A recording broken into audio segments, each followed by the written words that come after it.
حضرت صلی اللہ علیہ وآلہ وسلم پر وحی کا ابتدائی دور اچھے سچے پاکیزہ خوابوں سے شروع ہوا۔ آپ خواب میں جو کچھ دیکھتے وہ صبح کی روشنی کی طرح صحیح اور سچا ثابت ہوتا۔ پھر من جانب قدرت آپ تنہائی پسند ہو گئے اور آپ نے غار حرا میں خلوت نشینی اختیار فرمائی اور کئی دن اور رات وہاں مسلسل عبادت اور یاد الہی و ذکر میں مشغول رہنے لگے۔ جب تک گھر آنے کو دل نہ چاہتا توشہ ہمراہ لیے ہوئے وہاں رہتے۔ توشہ ختم ہونے پر ہی اہلیہ محترمہ حضرت خدیجہ رضی اللہ تعالی عنہا کے پاس تشریف لاتے اور کچھ توشہ ہمراہ لے کر پھر وہاں جا کر خلوت گزین ہو جاتے۔ یہی طریقہ جاری رہا یہاں تک کہ آپ پر حق منکشف ہو گیا اور آپ غار حرا ہی میں قیام پذیر تھے کہ اچانک حضرت جبرائیل علیہ السلام آپ کے پاس حاضر ہوئے اور کہنے لگے کہ اے محمد پڑھو۔ آپ فرماتے ہیں کہ میں نے کہا کہ میں پڑھنا نہیں جانتا۔ آپ صلی اللہ علیہ وسلم فرماتے ہیں کہ فرشتے نے مجھے پکڑ کر اتنے زور سے بھینچا کہ میری طاقت جواب دے گئی۔ پھر مجھے چھوڑ کر کہا پڑھو۔ میں نے پھر وہی جواب دیا کہ میں پڑھا ہوا نہیں ہوں۔ اس فرشتے نے مجھ کو نہایت ہی زور سے بھینچا کہ مجھ کو سخت تکلیف محسوس ہوئی۔ پھر اس نے کہا کہ پڑھ۔ میں نے کہا میں پڑھا ہوا نہیں ہوں۔ فرشتے نے تیسری بار مجھ کو پکڑا اور تیسری مرتبہ پھر مجھ کو بھینچا۔ پھر مجھے چھوڑ دیا اور کہنے لگا کہ پڑھو اپنے رب کے نام کی مدد سے جس نے پیدا کیا اور انسان کو خون کی پھٹکی سے بنایا۔ پڑھو اور آپ کا رب بہت ہی مہربانیاں کرنے والا ہے۔ بس یہی آیتیں آپ حضرت جبرائیل علیہ السلام سے سن کر اس حال میں غار حرا سے واپس ہوئے کہ آپ کا دل اس انوکھے واقعے سے کانپ رہا تھا۔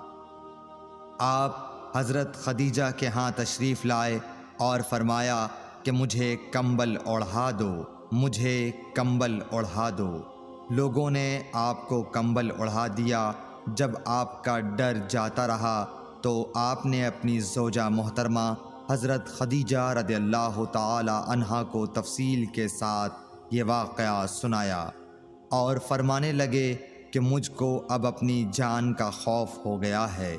آپ کی اہلیہ محترمہ حضرت خدیجہ رضی اللہ تعالی عنہا نے آپ کی ڈھارس بندھائی اور کہا کہ آپ کا خیال صحیح نہیں ہے۔ اللہ کی قسم آپ کو اللہ کبھی رسوا نہیں کرے گا۔ آپ تو اخلاق فاضلہ کے مالک ہیں۔ آپ تو کنبہ پرور ہیں، بے کسوں کا بوجھ اپنے سر پر رکھتے ہیں، مفلسوں کے لیے آپ کماتے ہیں، مہمان نوازی میں آپ بے مثال ہیں اور مشکل وقت میں آپ امر حق کا ساتھ دیتے ہیں۔ ایسے اوصاف حسنہ والا انسان یوں بے وقت ذلت و خواری کی موت نہیں پا سکتا۔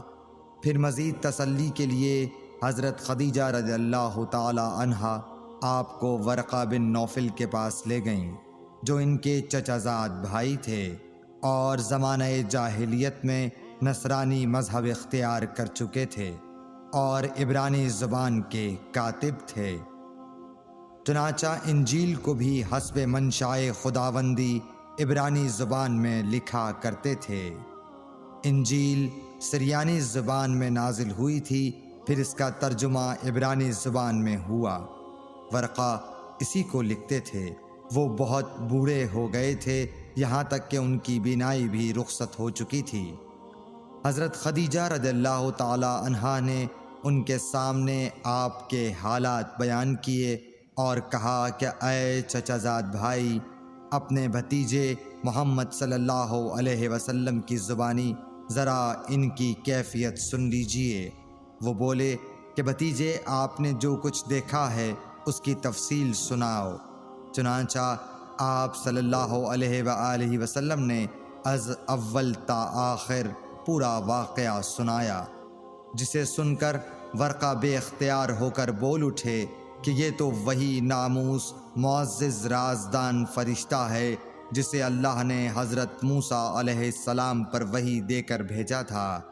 کاش میں آپ کے اس عہد نبوت کے شروع ہونے پر جوان عمر ہوتا، کاش میں اس وقت تک زندہ رہتا جب کہ آپ کی قوم آپ کو اس شہر سے نکال دے گی۔ رسول کریم صلی اللہ علیہ وآلہ وسلم نے یہ سن کر تعجب سے پوچھا کہ کیا وہ لوگ مجھ کو نکال دیں گے، حالانکہ میں تو ان میں صادق و امین و مقبول ہوں؟ ورقہ بولا، ہاں یہ سب کچھ سچ ہے، مگر جو شخص بھی آپ کی طرح امر حق لے کر آیا لوگ اس کے دشمن ہی ہو گئے ہیں۔ اگر مجھے آپ کی نبوت کا وہ زمانہ مل جائے تو میں آپ کی پوری مدد کروں گا، مگر ورقہ کچھ دنوں کے بعد انتقال کر گئے، پھر کچھ عرصے تک وحی کی آمد موقوف رہی۔